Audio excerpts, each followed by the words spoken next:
Babamın patronu bir kamp parası galiba, tam olarak bilmiyorum. Para teklif ettiler. Annem kabul etti. Tabii abimle de konuştular bunu. O da zaten ekmek elden su gelden yaşıyor. Direkt gelen parayı kabul ettiler. Babam zaten normalde olsa babam böyle bir şey asla istemez. Ama o da biliyor, abim çalışmayacak, babam çalışmayacak. O da mecburen kabul etti. O şekilde. Onun için de sigortasız çalışmasını şikayet etmediler. Sus payı vermişler yani açıkçası. Bir can karşılığında sus payı veriyorlar ve senin annen de bunu kabul ediyor. Evet. Doğru mu? Evet.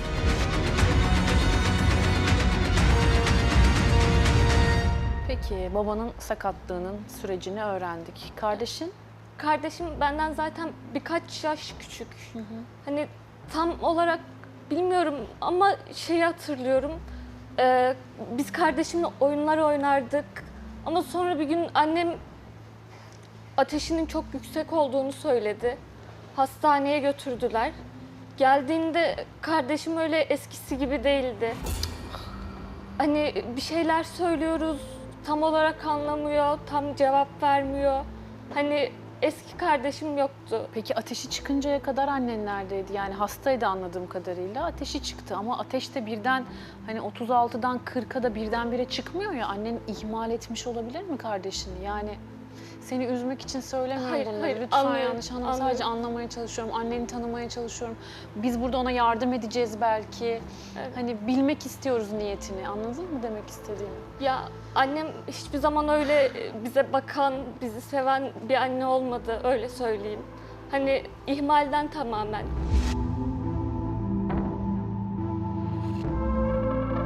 Abla, kardeşim kendini ifade edemiyordu.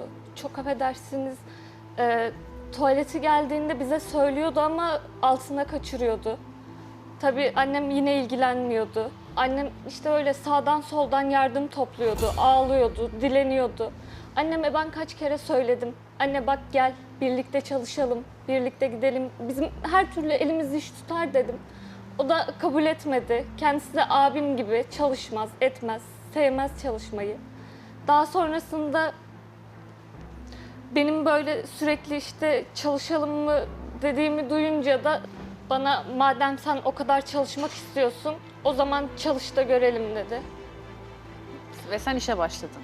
O işin, Sen evet, annenin bulduğu iş yerinden bahsediyorsun değil mi şu anda? evet, annemin bulduğu iş Orayı yerinden bize anlatır bahsediyorum. mısın? Orası nasıl bir yerdi? Oraya geçsek olur mu? Rahatsız eden bir şey mi var seni orada? Yok, sadece bahsetmek istemiyorum. Zeynel Bey'den. Evet, Hoyda abla. Onun adı da, işi de, her şey yerin dibine batsın. Ben o çalıştığım yere giderken her gün illallah ederek gittim. Her gün zorla gittim. Zor bir iş mi yaptırıyordu sana? Hayır abla, işin zorluğundan değil.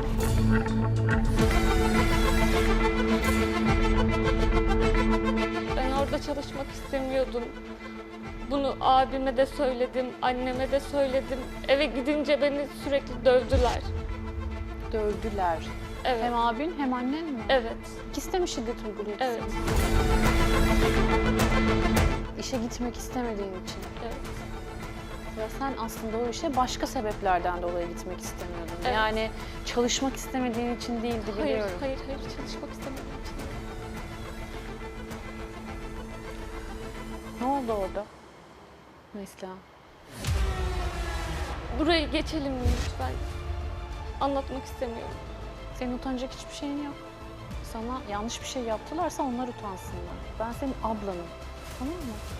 Ama ortada eğer bir suç varsa, yanlış bir şey varsa herkes cezasını çekmeli. Evet, biliyorum ama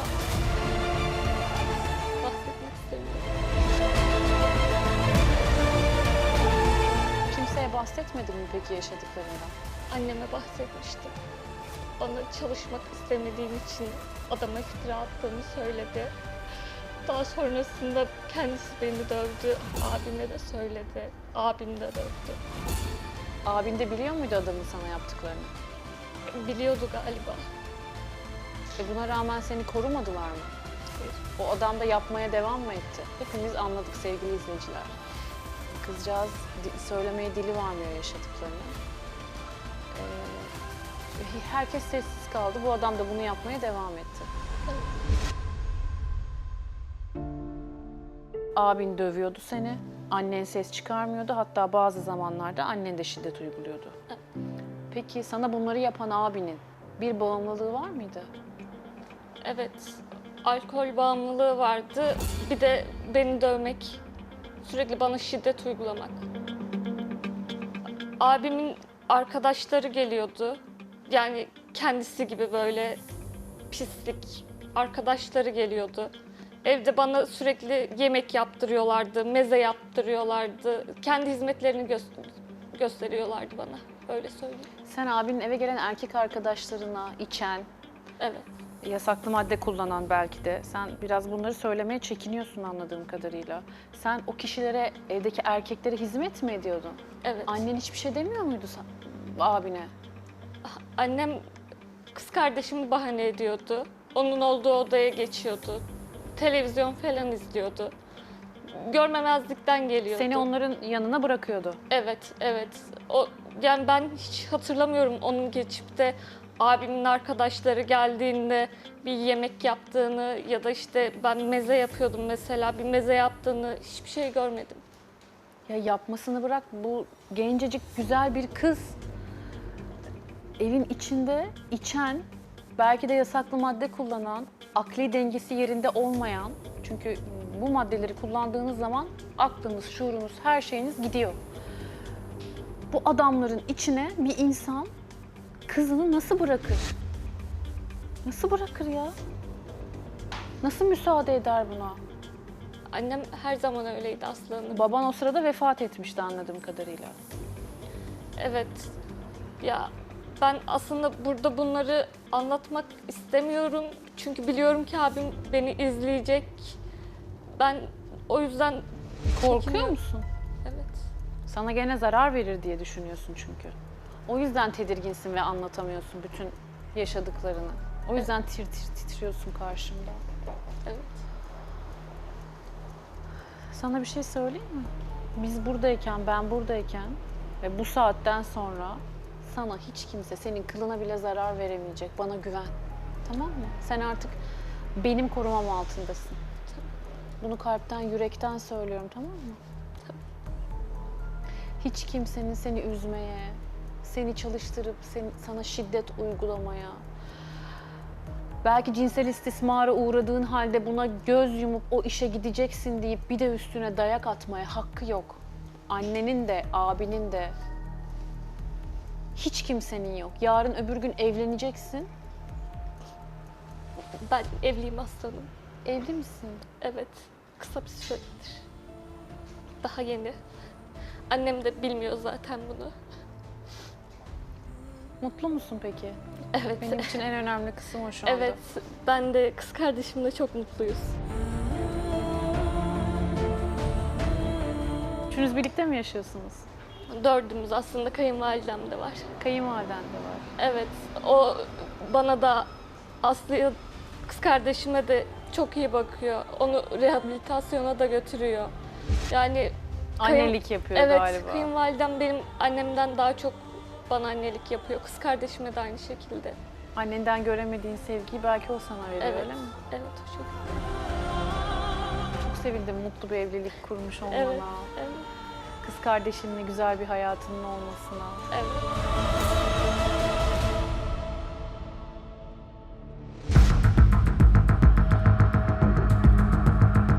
Abla, ben annemi aslında burada kardeşimle bir daha görüşmesini istemiyorum. Benimle de aynı şekilde. Biz orada mutluyuz. Hani kayınvalidem olsun, eşim olsun bize gerçekten çok iyi bakıyorlar. Annem, abim, onların bana yaşattıklarını tekrardan bana, kız kardeşime yaşatmalarını istemiyorum. Düzenin bozulsun, eskiye dönmek, Evet, onların yanına gitmek istemiyorsun. kesinlikle Şu anda istemiyorum. mutlu bir hayatın var, Evet, mutlu bir evliliğin var. evet, Kardeşine de bebekler gibi bakıyorsun. evet, Şans buradan yüzüme güldü en azından diyorsun ha? evet. Peki daha önce hiç evden kaçtın mı? Kaçtım. Bu ilk kaçış, daha önce de kaçtın. Evet, kaçtım. Annemin, abimin bana yaptıkları şiddete dayanamayıp kaçıyordum. Ama sonrasında çarem olmuyordu. Geri dönüyordum.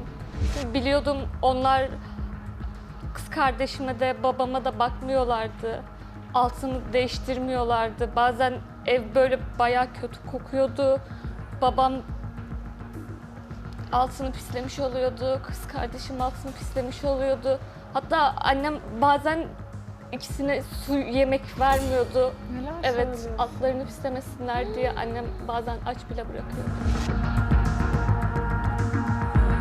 En zoruma giden de sürekli kardeşimle dalga geçiyorlardı. Nasıl? Kardeşimin, ben bu bezle sürekli kardeşimin ağzını silerdim. Abim bunu alıp hadi gel benim de ağzımı silsene.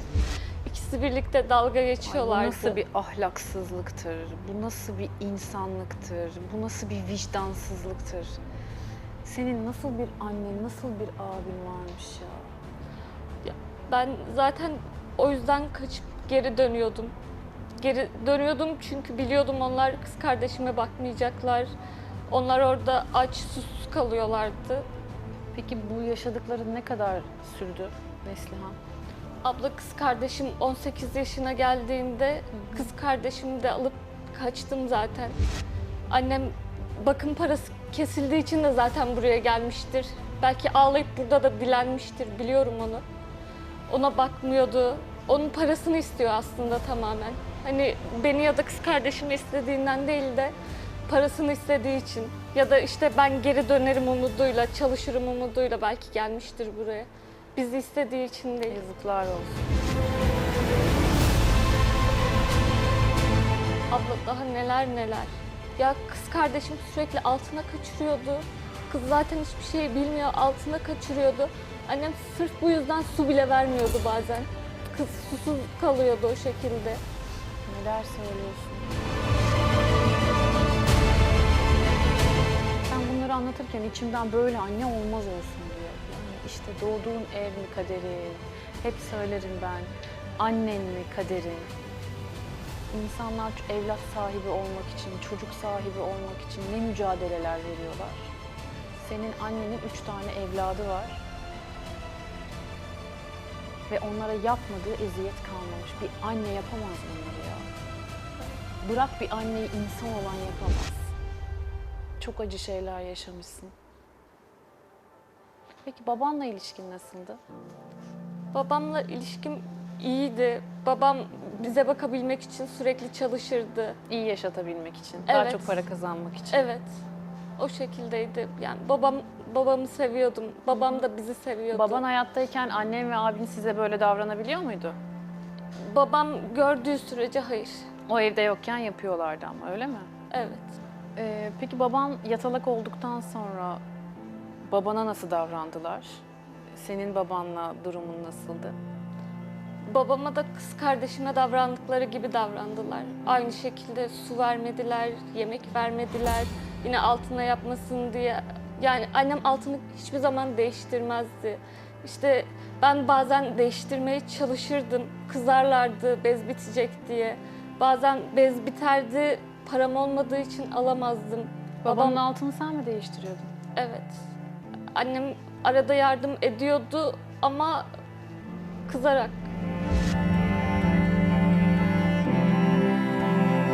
Daha sonrasında babam ölmeden bir gün önceydi. Beni yanına çağırdı. Böyle gözüyle yanına çağırdı ama ben bir şey söylemesini bekledim. Eğildiğimde beni öptü. Sonrasında başka hiçbir şey söylemedi. Zaten sabah da uyuduk, sabah da vefat etmişti. Seninle vedalaştı mı aslında babam? Evet, orada aslında benimle vedalaşmış. Neslihan, annem bize geldi. İlk önce feryat figan etti, evlatlarım da evlatlarım diye. Ben onun gözyaşlarına gerçekten inandım ilk etapta. Fakat sonrasında birkaç yerde kendini ele verdi ve açık açık söylüyorum sana, bizden yardım istedi. Yani o mesajı verdi bize, maddi manevi bizden yardım istiyor. Ama bu saatten sonra benden hiçbir şey alamaz. Ama sana şunu söyleyebilirim. Sen Ne istiyorsan var etmeye hazırım. Teşekkür ederim. Eğitimse eğitim, işse iş, okulsa okul, paraysa para, maddi olarak elimizden ne geliyorsa sana yardım etmeye hazırız. Teşekkür Tamam mı? ederim. Bu soruyu sormam gerekiyor. Annenle görüşmek istiyor musun? Abla, normalde annemin yüzüne bile bakmak istemiyorum. Ama yeter ki beni, kız kardeşimi bıraksın. Yani bizim mutlu olduğumuzu bilmeyi bile hak etmiyor ama bizim orada bir yerimiz olduğunu, aslında onun yapmadığı anneliği benim kayınvalidemin yaptığını bilmesini istiyorum. Ben eşimle çok mutluyum. Kız kardeşim eşimi de kayınvalidemi de çok seviyor. Yani şu an çok mutlu olduğumuzu bilip bize yaklaşmamasını istiyorum. Bir yanın gelmek istiyor, bir yanın gelmek istemiyor anladığım kadarıyla. Evet. Şimdi sen burada gelip gelmeyeceğini düşün. Ama ben senden bir şey için müsaade almak istiyorum. Olur da şans masasına gelmeme kararı alırsan, senin bu söylediklerini alıp ben annenle hesaplaşabilir miyim? Olur abla. Hı? Tamam. Tamam, sen burada kal ve düşün. Ben annenin yanına gidiyorum. Tamam. Tamam?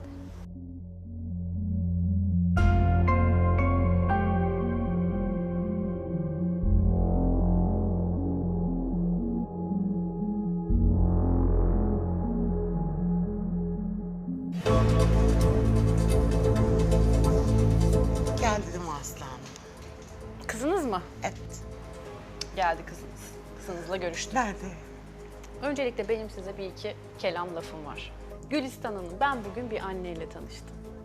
Öyle bir anneyle tanıştım ki beni hayretler içerisinde bıraktı. Çok mutlu etti. Bu anne çocuklarına kol kanat geren, Evlat. evlatlarını el üstünde tutan, cinsiyet ayrımı yapmayan, hatta özel durumu olan çocuğuna çok imtinalı davranan Anne işte. harika bir anneyle tanıştım. Annelik böyle işte. Değil mi? Peygamber Efendimiz bile ne demiş? Cennet anaların ayağı altında. Allah'ım böyle annelere, bizler gibi annelere inşallah Değil mi? merhamet eyler. Sizler gibi çocuklarını karşılıksız ve çıkarsız seven, Allah razı koruyup olsun. kollayan. Allah razı olsun. Ben sizden bahsetmiyorum.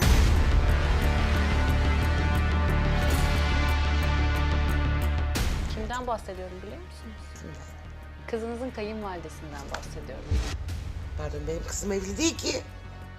Ne kayınvalidesi? Kızınız evli, Allah Allah. ona annelik yapan, kol kanat geren, sahip çıkan, hatta sizin sahip çıkamadığınız, özel durumu olan çocuğa sizin yapamadığınız anneliği yapan bir kadın var. Olmaz öyle şey. Ya.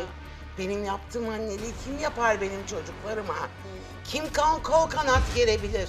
Benim kadar kim sevebilir onları?